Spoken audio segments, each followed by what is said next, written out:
The Tom Woods Show, episode 981. Prepare to set fire to the index card of allowable opinion.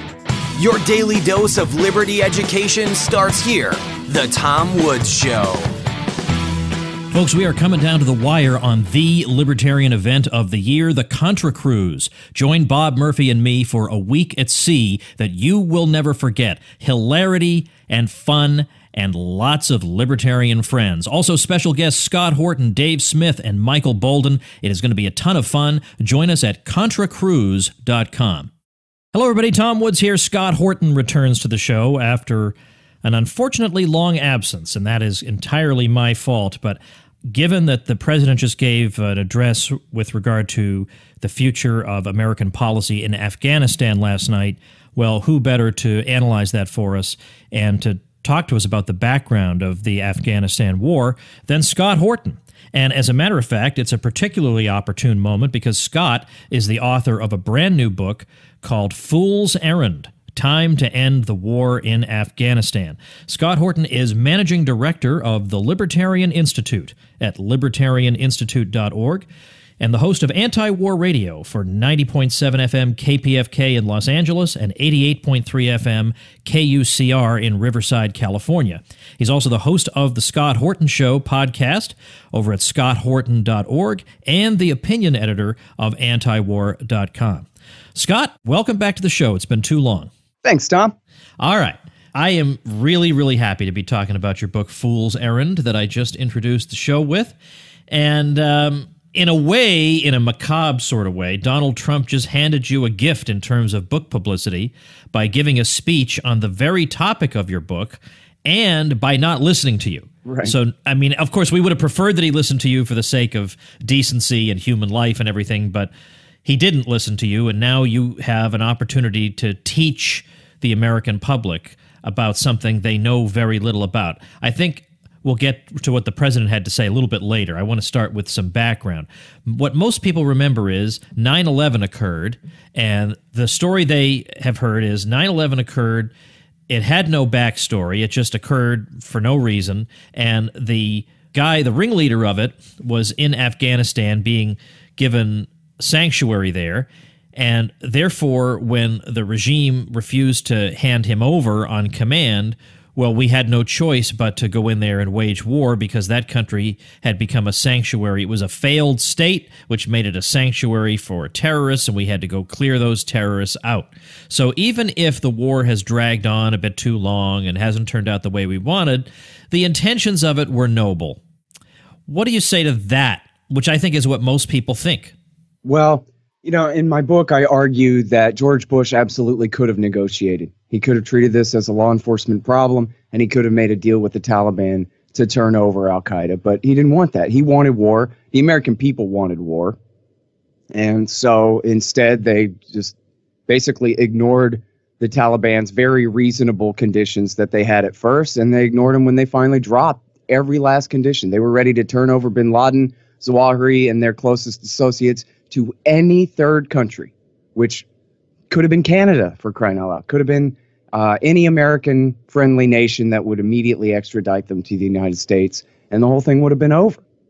And they've argued, and in fact, when you look at when they launched the war, as I argue in the book, they spent 2.5 months messing around fighting against the Taliban in the far northwest of the country, when al-Qaeda, this small group of only 300 or 400 guys, maybe 400 or 500 guys, close to Osama bin Laden, were getting away. They were in the far east of the country and on their way toward Pakistan. And the U.S., George Bush and Tommy Franks, and Donald Rumsfeld, and the CIA, I guess, tried. But the armed services and the White House refused to give them what they needed to actually kill those al-Qaeda guys. So they escaped. They got away. And then the Americans were standing there looking for somebody to fight. The Taliban actually withdrew from the cities and acquiesced. And when America installed the new government there, the new sock puppet leader was a Pashtun, the Taliban's same ethnicity, from down in Kandahar, in the center of their power. And he wasn't perfect from their point of view, but they recognized him as Islamic and legitimate, and they accepted the Taliban accepted the rule of the new government. It was only that the Americans used the escape of bin Laden and the threat that he could ever come back, or any of his associates could ever come back, as the basis for this safe haven myth that says, in essence, we can never leave. Because what if an Arab ever showed up in Afghanistan again? Then they would have, I guess, a magic portal to Boston Logan Airport, and they would be able to crash another plane into our buildings. When in fact, Afghanistan never really was so much of a safe haven. I mean, it's true that bin Laden and his people hid out there with the Taliban before, but the 9/11 attack was not waged from Afghanistan. The 9/11 attack was planned in Kuala Lumpur, Malaysia, and in Madrid, Spain, and in Hollywood, Florida, and San Diego, California, in Laurel, Maryland, and they had to hijack our planes to crash them into anything. They have no force whatsoever to attack us with. And the whole thing, from the beginning, the safe haven myth was just that. It's just a myth that somehow Afghanistan is automatically access and an easy way, from there, it's an easy way to attack the United States, when in fact, Afghanistan is exile. It's the furthest away you could ever get from anywhere. And in fact, because of George W. Bush and Barack Obama's policies these last 16 years, they have safe havens all over the Levant and Mesopotamia, North Africa, and Arabia, and Afghanistan is the least of our worries as far as that goes. There are now tens of thousands of bin Ladenites all across the Middle East. Have the stated aims of the war in Afghanistan changed over time? No, not really. I mean, this is the real thing of it, right? Is they never really state the aim. Yeah. Just like in Iraq War II, they say, well, we're fighting for the good people against the bad guys, against the terrorists, against whoever. But they never say, well, what exactly is going on? In Iraq War II, we're fighting for the Shiite supermajority and their alliance with the Kurds against the Sunni minority that used to have power, and now we're kicking them out. Okay, that's a simple enough narrative. In Afghanistan, we're fighting to foist a minority government and army onto the plurality population of the country. The Tajiks and the Hazaras and the Uzbeks up in the north of the country are each small minorities, and they work together in this coalition. But the army is almost entirely made up of Tajiks, and they're attempting to force this rule onto the people of Pashtunistan, who they're a warrior culture anyway. And they live in, for people who aren't familiar, I guess everyone should know this, but the country's the size of Texas, which is huge, by the way, in case you're not too familiar with Texas in real life, just seeing on a map. Texas is to drive from the center of Texas to El Paso is halfway to Los Angeles. From the center of Texas to El Paso is halfway to the Pacific Ocean. Okay, that's how big Texas is. That's how big Afghanistan is. It's got mountains like Colorado and deserts like California, and it's got an armed to the teeth warrior population that absolutely refuses to give in and refuses to negotiate. That's the end of that. War's already lost. So was there any way, I was about to say, was there any way that if the foreign policy establishment had known what it was doing, that they could have been successful? But again, being successful means you have to have some clear statement of what it is you're trying to do. So I think now it might be a good time to talk about what the president had to say, because your book brings the story all the way up through 2017. And then we got this statement, or this address from the president the other night, and he says that his initial instinct was to withdraw. But Woods's law, you have Horton's law. One of my Woods's laws is no matter which candidate you vote for, you always wind up with John McCain. Yeah, exactly. And that seems to be the case here, because you even acknowledge, and you were no Trump fan by any means, but you acknowledge in the book that there were some things that Trump said that might give somebody some hope, although you acknowledge that also in the book that he said, but Afghanistan, that's where we got to stay. What is the hope here? And is there any reason that he could have, at least, to think that this would be different from what they've tried before? What's he trying to do now, according to his speech? I mean, honestly, it just sounds to me like Lyndon Johnson. I'm not going to lose this war. Just like Barack Obama. I'm not going to be the one who loses it, so I'll just pass it on to the next guy. And that's the thing. They can't win it, but they can't. The Taliban doesn't really have the strength to force the Americans out either. So both sides can just keep fighting forever. And I think the politics of it are pretty obvious, right? Barack Obama pulled out of Iraq. and he surged and then more or less pulled out of Afghanistan. He only left 10,000 troops there. And then ISIS. So if you're especially on the right, or if you're a Democrat, participant in the exercise of this power, that's kind of all you need to know. Withdrawal leads to ISIS. And the politics of that means that if Trump got out of Afghanistan, then anything that happens bad there from now on will be his fault. And so the politics of it, why sacrifice that? Why lose all that political capital when instead all you have to do is stay and fight a war that you can't really lose or win?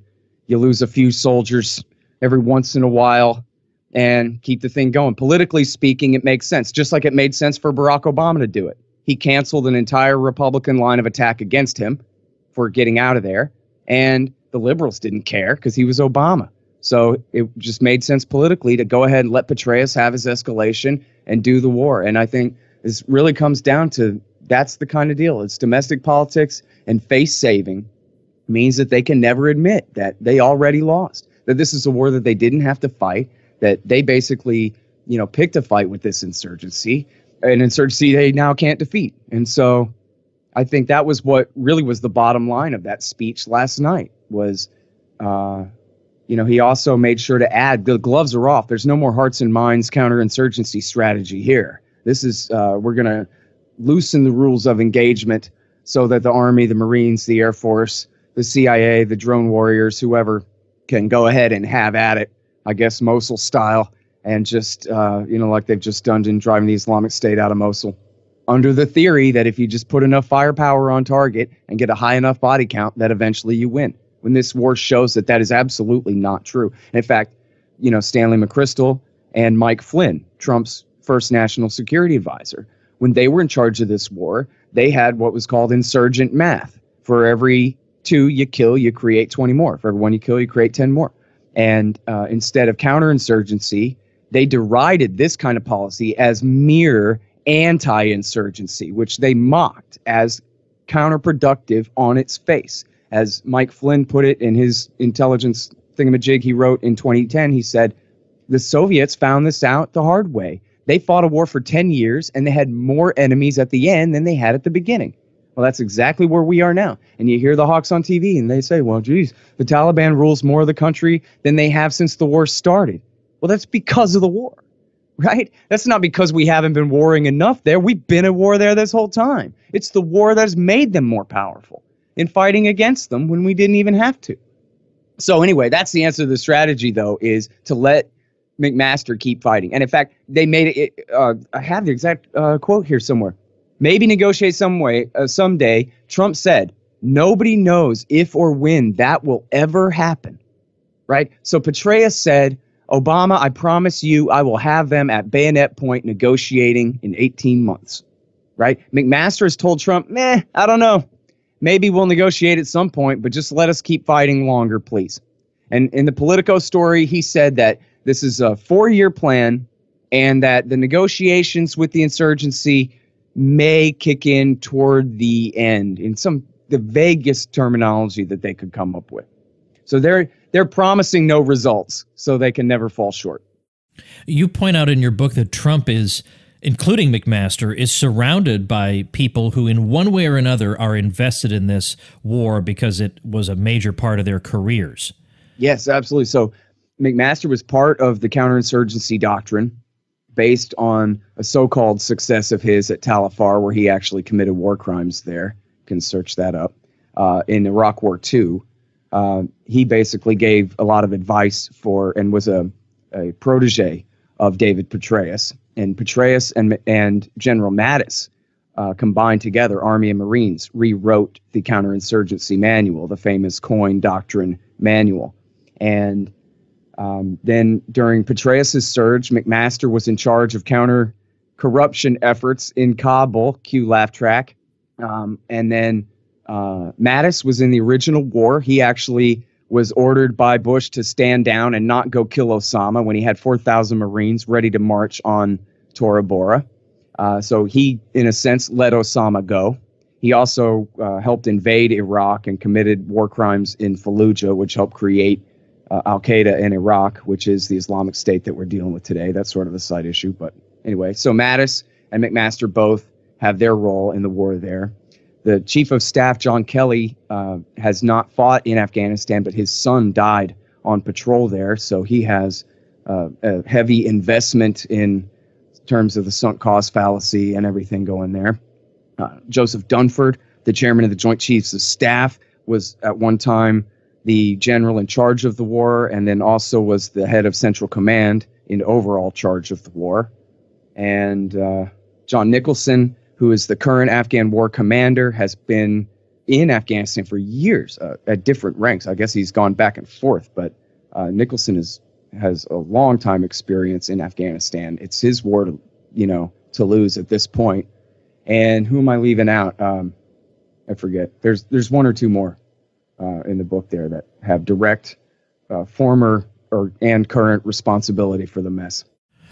One thing we've heard over the years is that we've seen the opening of girls' schools or the opportunity for women to be educated, and this is a great liberating moment for women in Afghanistan, and it's a step forward against oppression, whatever else we may say about it. You've got a reply in there that I think is kind of interesting. You even have a whole chapter or section that mentions the whole girls' school question and nation building. How do you answer that? Well, it's mostly all just fake. I mean, it's really just not true. In fact, Congress appointed what's called the Special Inspector General for Afghanistan Reconstruction, SIGAR, but with an S. And those reports, they come out all the time. And I don't know, whoever it was at SIGAR that added me to their email list, thank you. Oh, my God. And they just, these schools are just PR stunts. They're way out in the middle of nowhere. They're like they have ghost soldiers that are just names on the rolls so that the officers can take home more pay. They have ghost students. There may be some students, but a lot of times it's a government contract with no accountability. So the schoolhouse falls down the first time it rains, or what, the whole thing is just a Potemkin village type of a setup. Nonsense. PR for the rubes. And, in the north, the Hazaras, they passed a law under Hamid Karzai. They passed a law, the Status of Women law, that treats women and girls simply as the property of their husbands under the law. In fact, rape is considered a property crime against the husband or father, rather than a personal crime against the women and girls. And Ann Jones, the great journalist Ann Jones, says that literally, like not as a matter of, exaggeration or embellishment or wordplay or anything, but literally, the police spend more time chasing runaway women and girls than any other thing. They're slave catchers. That's the government we've created there. And when it comes to the Pashtun parts of the country, out in the countryside where things really are, much more backwards, and this is where the Taliban comes from, the Taliban actually have much more liberal laws when it comes to, and in the good way, when it comes to, for example, the rights of women to own property. The local tribal customs, the ancient tribal customs of the Pashtun people are more oppressive than the Islamic law of the Taliban, where Muhammad had said, hey, man, cut them some slack here, here, and here. The Pashtun Wali Code has none of that. And so, it's a nightmare. This isn't much of an argument for the Taliban, but they rape less. They're authoritarian, but they're not corrupt. They're not just, criminal warlords and rapists and murderers. That's how they came to power in the first place, was by taking the warlords and the criminals and shooting them and providing actual law and order and peace and security for women and children. That's how they came to power. And the reason that they have support now is because those very same warlords and criminals and murderers that they overthrew are the ones that we're trying to support to replace them, including as the police and the army. I want to know about the counterinsurgency policy that you talk about in a couple of sections of the book, and sometimes abbreviated COIN. What's that all about, and what have the results been? Well, the results are obvious failure. The doctrine it's one of those things where you can find an isolated example and then pretend that you believe that this can really be replicated and scaled up. So take a town, like Tal Afar in Iraq, right? So this is a town that was, I don't know predominantly, but a huge part of it, they were Turkmen, which meant they were a little bit different ethnicity. They were kind of outsiders when it came to dealing with the Sunni Arabs and the Shia and the Kurds and everybody else anyway. They weren't really tied in with the Sunni-based insurgency. They had no power of their own to wage an insurgency of their own. So when the Americans came and occupied Tal Afar and brought enough power with them to keep all the Iraqi Sunni insurgents at bay, well, they were able to reopen their stores and their shops and their bazaars and kind of go back to business. They had a little bit of peace and security.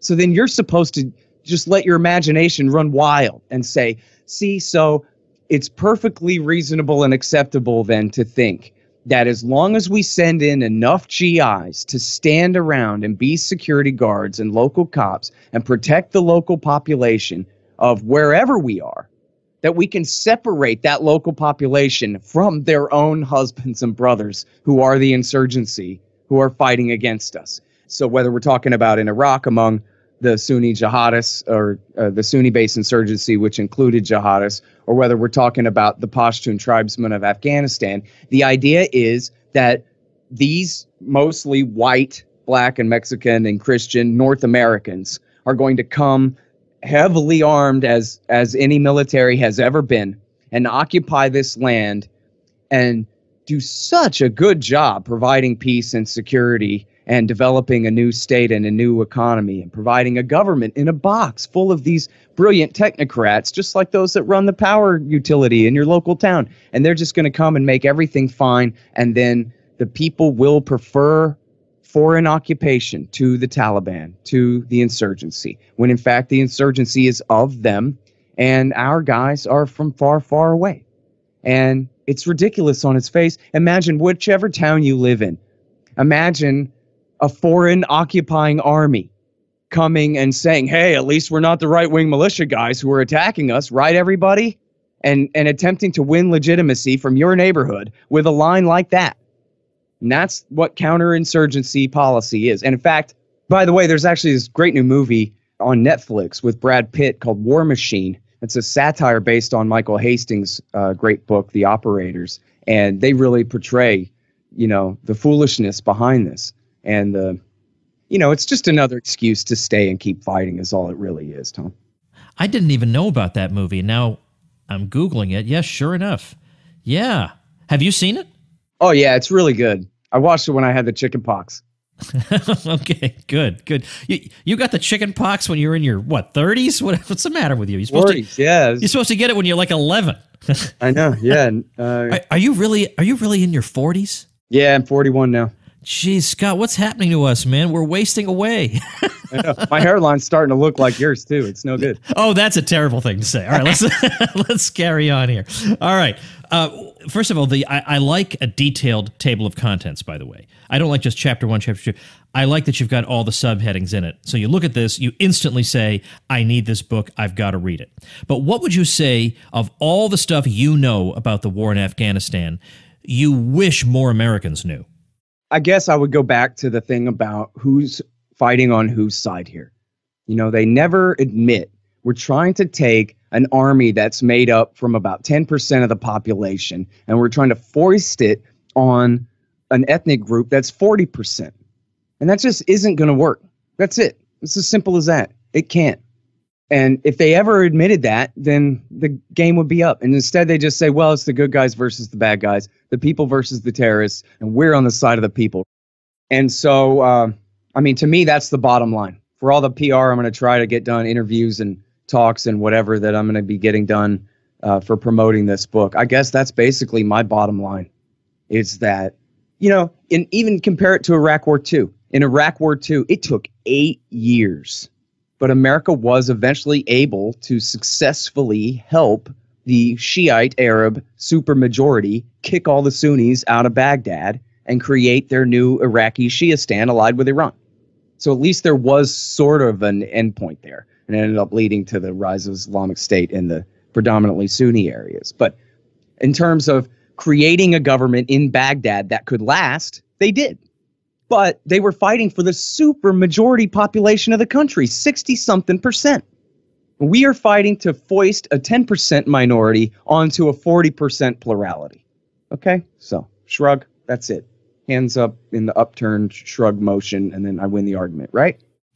Well, you would think. Now, in the case of Vietnam, that was also a quagmire that went on a long time. But the thing there was that it was in the headlines and on the news constantly. There were a lot of casualties, a lot of American casualties, way, way more than in Afghanistan, and way more civilian casualties than in Afghanistan. It was just front and center constantly. And then you'd get the news breaking that Nixon had gone into Cambodia to clear out the sanctuaries, and people hadn't known about that. So it just, you couldn't get it off the news. And plus, people were being drafted into the army at the time. That was just a combustible situation. And eventually, the U.S. had to withdraw from it. But none of those factors are at work here in Afghanistan. So it really makes you wonder, how does it ever stop? Because all presidents, unless they are unusually independent, I mean, if even Trump can't do it, if even he is so pressured by the deep state that he can't do it, or he's so in love with himself that he thinks he can do what no one else can,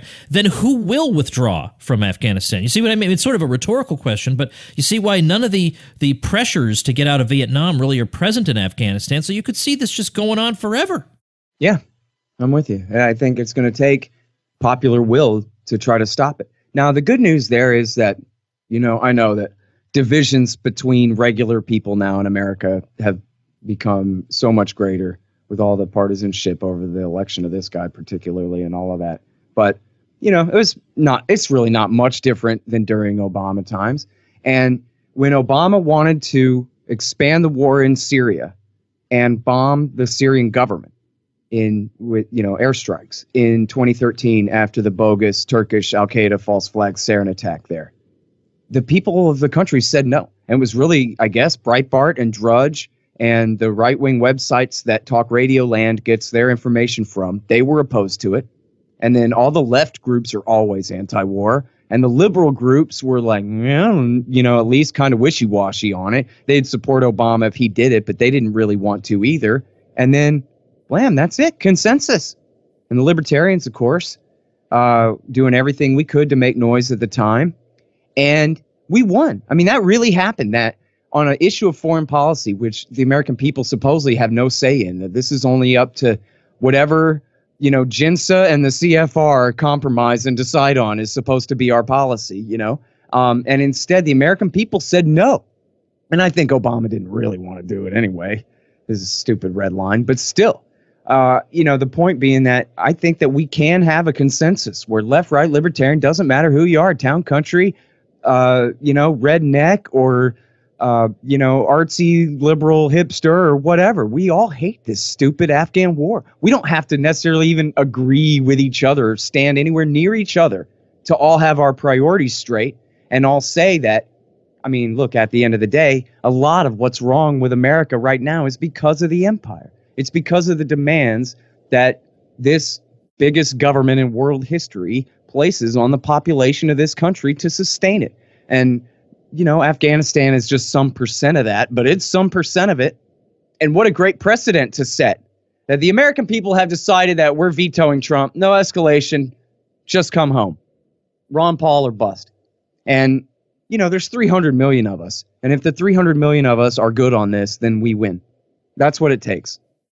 And even beyond the borders of the U.S., I'm curious about world opinion about this. I don't know if it's ever been gauged, but could there be any population in any country of the world, a majority of whom thinks what the U.S. is doing makes perfect sense and is quite rational and should be cheered? He asks rhetorically. Yeah, no, I don't think so. I talk about this in the book, too. It was in WikiLeaks, put this out. It was a CIA paper about how to manipulate the French and the Germans. And they said, well, to manipulate the French, you want to emphasize women's rights and you want to emphasize that Barack Obama asked really nice and this kind of thing. And when you deal with the Germans, you want to emphasize that a deal is a deal and we signed a contract and it's hard work, but we have to get it done. And there will be refugee crises if we don't win this war. And so you have to stay. And of course, they stayed and the war was still lost and all their threats came true anyway in terms of terrorism and blowback and all the rest of that. But, I think that's probably as close as you're going to get, is maybe you can get some percentage of the population of France to say, geez, but the women, if we leave them all behind. But in reality, if Ann Jones is saying, hey, I'm sorry, it's really not better this way than that, then she certainly is not happy to sacrifice these people in any way. She's just saying that it's just not true, really, that we're helping the women there. It's not the case that matters will be worse for them when we're gone, any more than for anybody else. And I do say in the book, I do think the war will get worse for a time when we leave. I'm not promising that, the only reason, I'm not saying the only reason anything is wrong there is because we're there. But I'm just saying it's sort of like when Nixon and Ford pulled out of Vietnam. Yeah, the communists are going to come down from the north and take the country, but I still don't care. So, yes, the Taliban, they may end up there may be a 10-year civil war while the Taliban try to take Kabul. I don't know. But at least America won't be in the middle of it anymore. And it's clear that all we're doing is delaying that kind of effect. We have, well, you're an Austrian economist type of a guy, right? We've distorted the markets of power in Afghanistan, and there's a snapback coming. It's unavoidable. This is a matter of timing. Scott, I know this isn't the kind of point that most interviewers make, but I just can't help pointing out you've got a heck of a lot of really, really top-notch blurbs from some really prominent people for this book. Well, thanks, including from you. Appreciate it. Well, yeah, but I mean, like, I'm not even saying this as false modesty. I'm the bum of the group. When you look at who some of these people are, this is amazing. I mean, you lead off with Daniel Ellsberg, for example, Daniel Ellsberg, then Ron Paul, then Patrick Coburn. And then some of our friends who have been, I mean, I count at least a half dozen of these people who have been guests on my show, and some of them I didn't think I could get, and a couple of them I got only because you had contacts with them. I mean, but it's really something. These are people who know what they're talking about, who are saying, wow, Scott Horton's new book is explosive. It's amazingly well done. It's what everybody needs to read. And it's not that, people say that in blurbs, but these blurbs they go beyond the sort of obligatory, perfunctory statements that you make about a book. These people are extremely enthusiastic, and these are people who know what they're talking about, who are real experts in the area. So, first of all, congratulations on that aspect of it, that you've created something that not just those of us in libertarian circles are going to cheer, but people out in the policy world and in even beyond think is a really, really important contribution to the discussion. Thank you, man. Appreciate that. So do you have a website, he asks as if he doesn't know the answer to this question, dedicated to the book? Yes, it's foolserrand.us, and everybody can read all those great blurbs, including Tom's there, at foolserrand.us.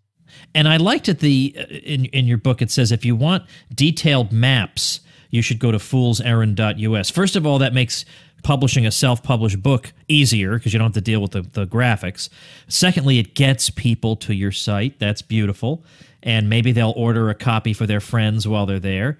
But I love this. I think this is a beautiful promotional site for your book. Great. foolserrand.us. Obviously, you can get it from Amazon. You should get it from Amazon through Scott, really. I mean, I'm going to link to it at tomwoods.com/981. But I assume, let's see, is this taking... Yeah, okay, so this has got your Amazon link in there. So, I mean, give Scott some money is what I'm telling you. No, don't just buy his book. Buy it through Amazon through his link at foolserrand.us because he's a good guy, works really hard. I donate to the Scott Horton Show every month and have been doing so for, how long would you say, Scott? A year, 2 years? Yeah, a couple at least. Couple of years, yeah. Because I'm glad he's there doing what he's doing. And when you read this book and you realize this guy's just a one-man foreign policy band, you're going to want to support what he's doing. So I'm thrilled. I want this to have the biggest audience possible. It looks great. Again, I've done a self-published book, and I was really happy with how it came out. But, it's hit or miss sometimes. But this, I mean, really, this is a vastly better book than almost anything you're going to get in a bookstore. And you got these blurbs that are unbelievable, and I love how you placed them on the cover. I mean, really, a lot of times I get people on, and they have some product, and it's all I can do to restrain myself. You should have done this. You should have promoted it that way. You should have put this on the cover.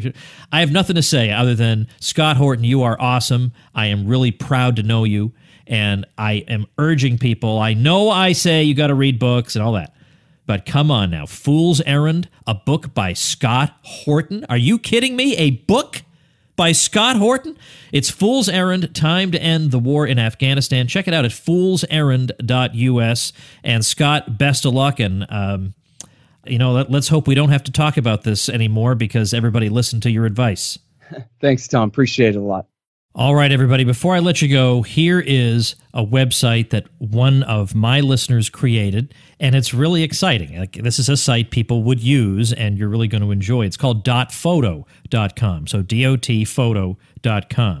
You can, among many other things, make a custom greeting card with your own signature, including postage, without ever leaving your desk for $1.99.